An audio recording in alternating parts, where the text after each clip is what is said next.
नमस्ते बच्चों, कैसे हैं आप? बहुत अच्छे, बढ़िया।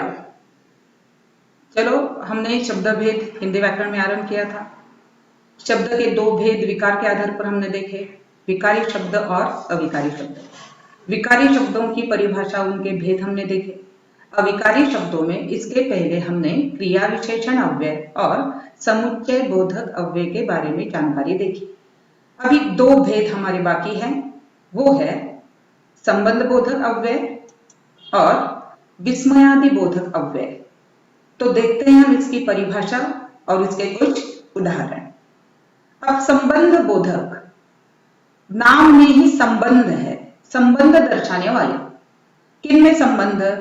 अर्थात वाक्य में जो संज्ञा है वह उस संज्ञा का संदर्भ वाक्य के अन्य शब्दों से दिखाने वाले शब्दों को संबंध बोधक अव्यय कहते हैं। अर्थात जो अव्यय शब्द संज्ञा के बाद आकर उस संज्ञा का संबंध वाक्य के दूसरे शब्द से दिखाते हैं, उन्हें हम संबंध बोधक अव्यय कहते हैं। जैसे उदाहरण के तौर पर के पास, के बाद, के बाहर, की अपेक्षा, या फिर अन्य बहुत सारे उदाहरण हैं, के लिए, की खातिर, की ओर जैसे शब्द। अब यहां उदाहरण देखिए, मेरा घर पेड़ के पास है, यानी यहां पर घर इस संज्ञा शब्द का संबंध वाक्य के अन्य शब्दों के साथ के पास से जोड़ा गया है, तो ये हो गया है संबंध बोधक अव्यय। दूसरा उदाहरण है, मैं खेलने के बाद पढ़ाई करूंगा। और तीसरा उदाहरण है, मैं घर के बाहर खेलने गया। यानी यहां के पास, के बाद, के बाहर, ये संबंध बोधक अव्यय के उदाहरण हो गए हैं। ये देखा हमने अव्यय का तीसरा भेद। अब हम देखेंगे चौथा भेद, जो है विस्मयादि बोधक अव्यय। अब नाम में ही देखिए, विस्मय, विस्मय का अर्थ क्या है? आश्चर्य, आश्चर्य आदि, यानी आश्चर्य जैसे अन्य भावों को व्यक्त करने वाले।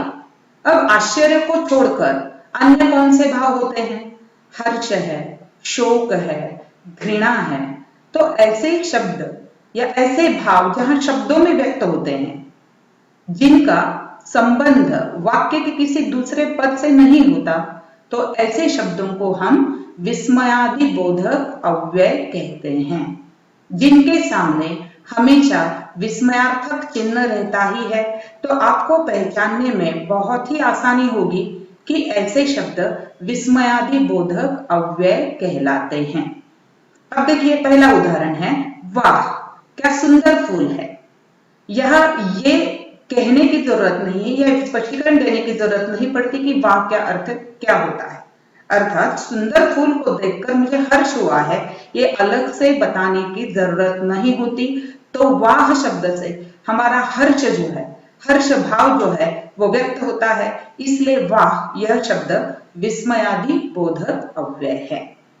अब निराशा थोड़ी व्यक्त हुई है कि काश मेरे पंख होते। यहाँ काश के सामने विस्मयार्थक चिन्ह है, तो यह हो गया है विस्मयादि बोधक अव्यय।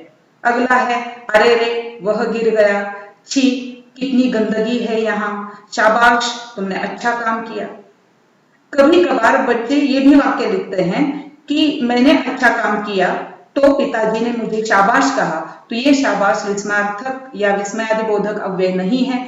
विस्मयादि बोधक अव्यय से ही वाक्य की शुरुआत होती है, तो ये आप ध्यान में रखिए। तो ये हो गया विस्मयादि बोधक अव्यय की परिभाषा और उसके कुछ उदाहरण। यहां पर अव्यय हमने पूरे देख लिए, अविकारी शब्द हमने पूरे देख लिए। परीक्षा में विकारी शब्दों पर प्रश्न पूछे जाएंगे, शब्द भेद पहचानो, और अविकारी पर प्रश्न पूछा जाएगा, अव्यय शब्दों का वाक्य में प्रयोग कीजिए। तो इन बातों को आप ध्यान में रखें। और यहां हमने व्याकरण का पहला टॉपिक जो है शब्द भेद, उसे पूरा किया। चलो थोड़ा बढ़ते हैं हम लेखन की ओर। लेखन में आज हम देखने जा रहे हैं निबंध लेखन। वैसे तो पिछली कक्षाओं से आप निबंध लेखन पढ़ते आ रहे हैं, लिखते आ रहे हैं, परंतु आज हम निबंध के बारे में और अधिक विस्तार से जानकारी लेंगे, क्योंकि 10वीं की कृति पत्रिका में 5वां विभाग जो उपयोगित लेखन का होता है, उसमें अंतिम प्रश्न जो होता है वह निबंध लेखन का होता है। कुल 3 निबंध आपको पूछे जाते हैं और उसमें से किसी एक विषय पर आपको निबंध लिखना होता है। निबंध लेखन के लिए 7 अंक है। अब 7 अंकों के लिए शब्द मर्यादा कितनी होनी चाहिए, निबंध के प्रकार कौन से हैं, इन बातों की ओर हम बाद में जाएंगे। आज केवल निबंध किसे कहते हैं, निबंध की परिभाषा क्या है, निबंध कैसे लिखते हैं और निबंध लिखते समय कौन कौन सी बातों को ध्यान में रखना है, इस संदर्भ में हम पहले चर्चा करेंगे। बाद में प्रकार देखेंगे और 1-2 उदाहरण के तौर पर निबंध कैसा लिखा जाता है आपको मैं बताऊंगी। तो शुरुआत करते हैं, निबंध किसे कहते हैं। निबंध में नि जमा बंध, अर्थात जो भली प्रकार से बंधा हुआ होता है उसे निबंध कहते हैं। अब हमें क्या बांधना है, सुगठित रूप से, अच्छी तरह से, तो अपने जो विषय दिया है उस विषय पर विचारों को, अनुभवों को, अपने भावों को व्यवस्थित रूप से जो हम प्रस्तुत करते हैं, जो हम लिखते हैं, ऐसी रचना को निबंध कहते हैं। अर्थात निबंध में विचारों, अनुभव, भावों को व्यवस्थित रूप से, क्रमबद्ध रूप से जहां हम लिखते हैं उसे निबंध कहते हैं। अब निबंध के विषय अनंत है, कौन से भी विषय पर, किसी भी विषय पर निबंध लिखा जा सकता है। अब हम पहले ये देखेंगे कि निबंध लिखते समय हमें किन बातों को ध्यान में रखना है।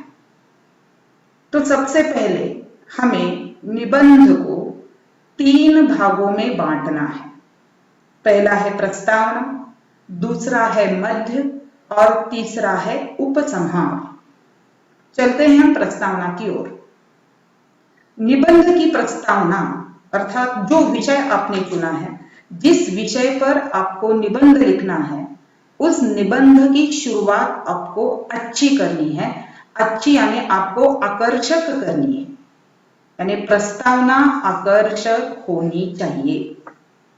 आकर्षक करने के लिए ना ही हम किसी दूसरे पेन या किसी आकृति का इस्तेमाल करेंगे, हमारी शब्द में वो प्रगल्भता होनी आवश्यक है। अब जैसे उदाहरण के तौर पर अगर बाढ़ पीड़ित की आत्मकथा आपको पूछा गया है और आपने तुरंत आरंभ कर दिया कि जी हाँ मैं बाढ़ पीड़ित हूं, तो ये आपकी अच्छी शुरुआत नहीं होगी। अच्छी शुरुआत क्या है कि प्रकृति तो कहर ढा देती है, और जब कहर ढा देती है तो उसकी विनाश लीला देखते नहीं बनती, और उसी विनाश लीला का मैं एक शिकार हूं, जी हाँ मैं बाढ़ पीड़ित हूं। ये हो गई निबंध की प्रस्तावना। या फिर मेरी लॉटरी, यदि मेरी लॉटरी लग जाए, ऐसा आपको कल्पनात्मक निबंध पूछा गया है। आप तुरंत कहेंगे कि शुरुआत करेंगे कि मेरी लॉटरी अगर लग जाए तो ये पैसे मैं उसे दूंगा, इसे दूंगा। ये लिखने के बजाय पहले ये लिखो कि आपको क्यों ऐसा लगा कि आपको लॉटरी लगनी चाहिए। पैसों का अभाव है, कॉलेज की फीस भरने के लिए पैसे नहीं है, अपने परिवार के लिए आप पैसों से कुछ करना चाहते हैं, तो आपके दिमाग में आया कि मुझे एक साथ पैसा चाहिए तो मेरी लॉटरी लगनी चाहिए।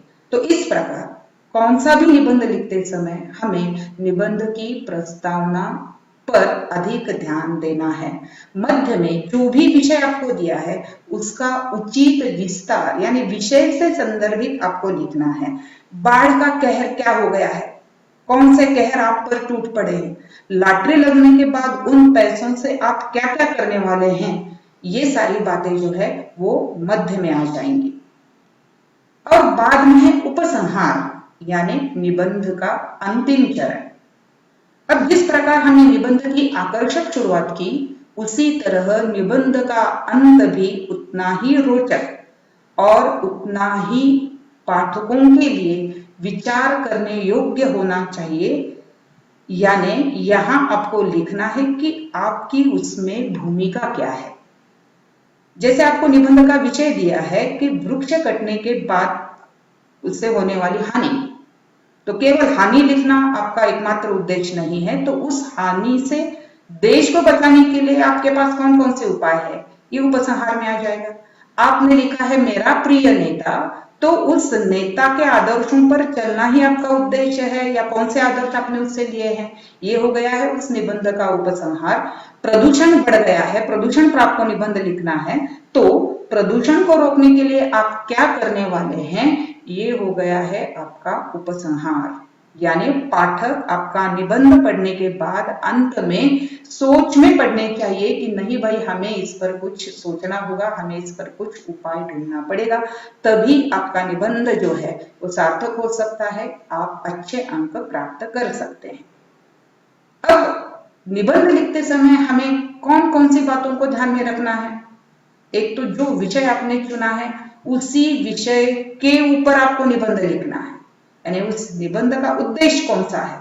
मेरा प्रिय नेता, तो नेता को ही आपको केंद्रित करके निबंध लिखना है, किसी अन्य बातों को वहां आने देना नहीं है। तो आपको पहले करना है विषय का चयन। दूसरी बात आती है कि जो भी आपने विषय का चयन किया है उसकी पहले रूपरेखा दिमाग में बनाइए और उसे क्रमबद्ध रूप से प्रस्तुत करने का प्रयास कीजिए। अर्थात दूसरी बात यह है कि निबंध लेखन में क्रमबद्धता, सुसूत्रता का होना बहुत ही अनिवार्यता है उसके। निबंध लेखन की भाषा जो है बहुत ही आसान होनी चाहिए, सरल होनी चाहिए, सुगठित होनी चाहिए। और जैसे मैंने अभी कहा कि उसमें लिंक जिसे हम कहते हैं, सुसूत्रता जिसे हम कहते हैं, वो सुसूत्रता का होना अनिवार्य होता है। निबंध का कहीं भी हमें व्यर्थ विस्तार नहीं करना है, अर्थात बाहरी बातों को, विषय को छोड़कर अन्य बातों को हमें स्थान उसमें नहीं देना है, इसका भी आपको ख्याल रखना है। सबसे महत्वपूर्ण बात कि जहां तक हो सके हमें स्पेलिंग मिस्टेक, वर्तनी की अशुद्धियों को टालना है, क्योंकि निबंध या हिंदी भाषा में ही कहिए कि इसे माफी नहीं है। अशुद्धियां जितनी हैं उतने आपके अंक चले जाएंगे, तो इन बातों की ओर भी आपको ध्यान देना है। अगली बात है कि विराम चिन्हों का हमें पूरा ध्यान रखना है, अर्थात विराम चिन्ह कई सारे हैं, जैसे प्रश्न चिन्ह है, दोहरा उद्धरण चिन्ह है, इकहरा उद्धरण चिन्ह है, अर्ध विराम, अल्प विराम। इन विराम चिन्हों से ही आपका वाक्य पूरा हो जाएगा, पढ़ने वालों के समझ में आ जाएगा। तो निबंध लिखते समय इन बातों का भी आपको गौर करना है। और निबंध लेखन में अगली बात यह है कि किसी महापुरुष के कथन, किसी कविता या पंक्तियों का भी आप निबंध लेखन में समावेश कर सकते हैं। यहाँ भाषा की कोई मर्यादा नहीं है, अर्थात वो अंग्रेजी काव्य पंक्ति या फिर मराठी काव्य पंक्ति, संस्कृत से भाषित आप इस्तेमाल कर सकते हैं। 2-3 पंक्तियां आप लिख सकते हैं, जिससे आपका निबंध जो है अधिक रोचक बनेगा, अधिक प्रभावशाली बनेगा। और अंतिम बात यह है कि जैसे पहले मैंने कहा कि निबंध का अंत भी उतना ही रोचक होना चाहिए जितनी आकर्षक आपकी शुरुआत हो गई है, यानी अंत में आपको अपनी भूमिका को रखना है, तभी वह निबंध अच्छा कहलाया जाएगा। इन सभी बातों को ध्यान में रखकर आप विषय को चयन कीजिए, पहले रूपरेखा बनाइए और उसे प्रस्तुत करने का प्रयास कीजिए। अवश्य आपका निबंध अच्छा हो जाएगा। ये देखिए हमने ध्यान में रखने योग्य बातें। बाद में हम देखेंगे निबंध लेखन के प्रकार कौन से हैं और उसके अंतर्गत कौन कौन से विषय आ सकते हैं। इन सभी बातों को ध्यान में रखिए। बाद में हम मिलेंगे। धन्यवाद।